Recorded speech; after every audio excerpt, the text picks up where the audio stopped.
Assalamu alaikum. Welcome to my class, and today I am going to discuss the third part of direct and indirect speech, and link of the first two parts I will provide in the description.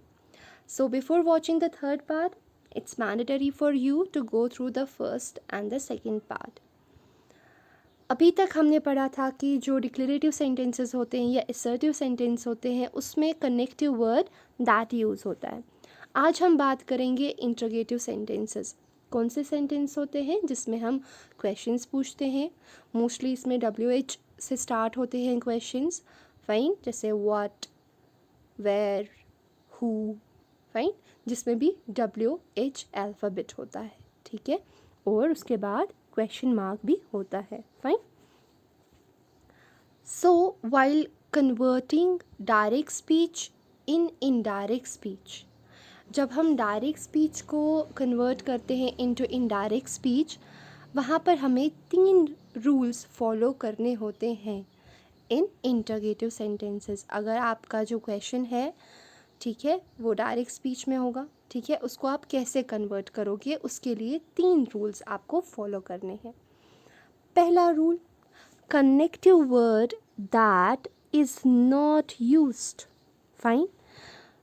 अभी तक हमने क्या पढ़ा कि declarative और assertive sentences में that word use होता है, but as far as interrogative sentences are concerned, that word is not used in indirect speech. Fine. जब भी आप कन्वर्ट करोगे इंटरोगेटिव सेंटेंसेस को, तब आप दैट यूज़ नहीं करोगे. फाइन.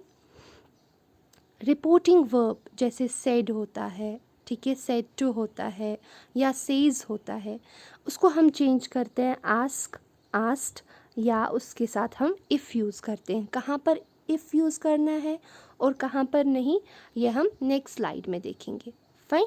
सो जो रिपोर्टिंग वर्ब होता है वो आस और आस्क्ड में चेंज होता है. ठीक है. Now rule number 3, mark of integration is removed in the indirect speech. Direct में मार्क ऑफ इंटरगेशन होता है और इनडायरेक्ट में सीधे फुल स्टॉप आ जाता है. फाइन. ये हम देखेंगे वाइल रीडिंग और going through the examples. Okay dear students. Now जब क्वेश्चंस ऐसे होंगे, आर यू स्टडिंग, तो वहाँ पर हम आस्क के साथ इफ़ यूज़ करते हैं या आस्क्ड के साथ इफ़ यूज़ करते हैं. अगर क्वेश्चंस आर से स्टार्ट होंगे, have, do, did, can you help me, ठीक है, तो वहाँ पर जब आप कन्वर्ट करोगे डायरेक्ट को इनडायरेक्ट में, तो वहाँ पर हमें क्या करना है, आस्क के साथ इफ़ या आस्क्ड के साथ इफ़. फाइन. अब क्वेश्चंस अगर WH अल्फ़ाबेट से स्टार्ट होंगे, ठीक है, या WH क्वेश्चंस जिन्हें हम कहते हैं, वहाँ पर इफ़ आपको यूज़ नहीं करना है. Fine. What, when, how, where, ठीक है, इनके साथ, इन वर्ड्स के साथ आपको इफ़ यूज़ नहीं करना है. Fine dear students. Let's have a look on the first example. He said to me, comma, inverted comma, begin. Are you studying? Question mark, inverted comma, close. Said to किस में change होगा, जैसे कि मैंने बताया अभी asked में. He asked me. Fine. Are you, are है तो हमें if यूज़ करना है इसके बाद. कॉमा, इन्वर्टेड कॉमा हटा दिया, क्वेश्चन मार्क भी हटा दिया, यहाँ स्टडिंग के बाद आप फुल स्टॉप लगा देना. ठीक है. इफ़ आई वॉज स्टडिंग, हमने देखा आर ओज आर और इज़ को जब हम चेंज करते हैं इनडायरेक्ट स्पीच में हम क्या यूज़ करते हैं, तब वॉज यूज़ करते हैं. Fine. He asked me if I was studying. Fine. Next example. Now WH. She said to me, comma, inverted comma, begin. How old are you? Question mark, inverted comma, close. So this is in direct speech और question पूछा जा रहा है. Said to किस में change हो जाएगा, asked में. She asked me. Now if is not used, जहाँ पर how, what, where, was, who, ये सब में हमें इफ़ यूज़ नहीं करना है. Fine. She asked me how old I was. You change होगा आई में, और आर और इज के साथ क्या यूज़ होता है, वॉज. ठीक है. Next, it's about imperative sentences. Imperative sentences में हम यूजुअली ऑर्डर, रिक्वेस्ट, ये सब चीज़ें बोलते हैं. ठीक है. तो इसमें भी आपको 3 रूल्स फॉलो करने हैं. ठीक है. Rule number 1, reporting verb is changed into ordered, requested. यानी सेड के बदले हमें ordered, requested, advised, proposed, suggested, forbid etcetera. यानी जिस तरीके का स्पीच होगा, कहीं पर रिक्वेस्ट होती है इन्वर्टेड कॉमास में डायरेक्ट स्पीच में, तो हमें उसी हिसाब से वर्ब को यानी रिपोर्टिंग वर्ब को चेंज करना है. फाइन.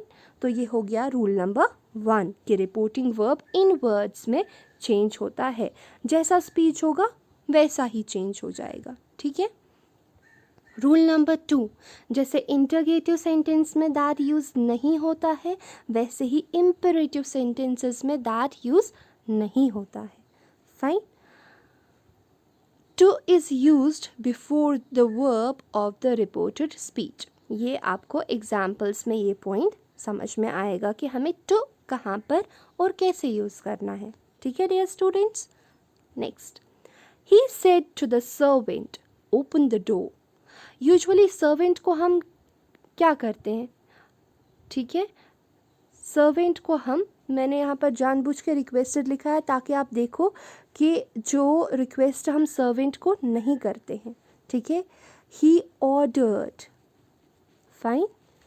यहाँ पर रिक्वेस्टेड नहीं आएगा. ठीक है. क्योंकि हमें देखना है कि आप सर्वेंट को रिक्वेस्ट करोगे या ऑर्डर करोगे. Obviously you will order the servant. Fine. तो यहाँ पर रिक्वेस्टेड नहीं आएगा. He said to the servant open the door. He requested the servant to open the door. यहाँ पर जो वर्ब है उससे पहले हमने टू लगाया है, जो कि रूल नंबर 3 था. आई होप आपको ये अच्छे से समझ में आया होगा. ठीक है. Next, my father said to me, comma, inverted comma, begin, study hard, full stop, inverted comma, close. My father, your father can advise you, isn't it? तो यहाँ पर आपके फादर आपको एडवाइस करे. माई फादर एडवाइज्ड मी. स्टडी क्या है, verb. Verb से पहले क्या लगाना है, टू, जो कि रूल नंबर 3 था. ठीक है dear students. My father advised me to study hard. Now exclamatory sentences, जहाँ पर आप सरप्राइज, शॉक, मोस्टली इमोशंस आप बयान करते हैं, उन्हीं सेंटेंसेस को हम क्या कहते हैं, एक्सक्लेमेटरी सेंटेंसेस. और वहाँ पर एक्सक्लेमेशन मार्क भी होता है. अब यहाँ पर भी 4 रूल्स है. फाइन.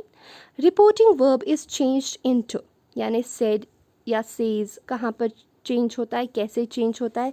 एक्सक्लेम्ड विद जॉय, जब खुशी होगी.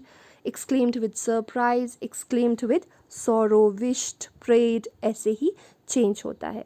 रूल नंबर 2, हम इसमें कुछ वर्ड्स करते हैं ना यूज़, जैसे अलास, हुर्रे, आह, ओह, वाओ, फिर इन्वर्टेड, फिर होता है एक्सक्लेमेटरी मार्क.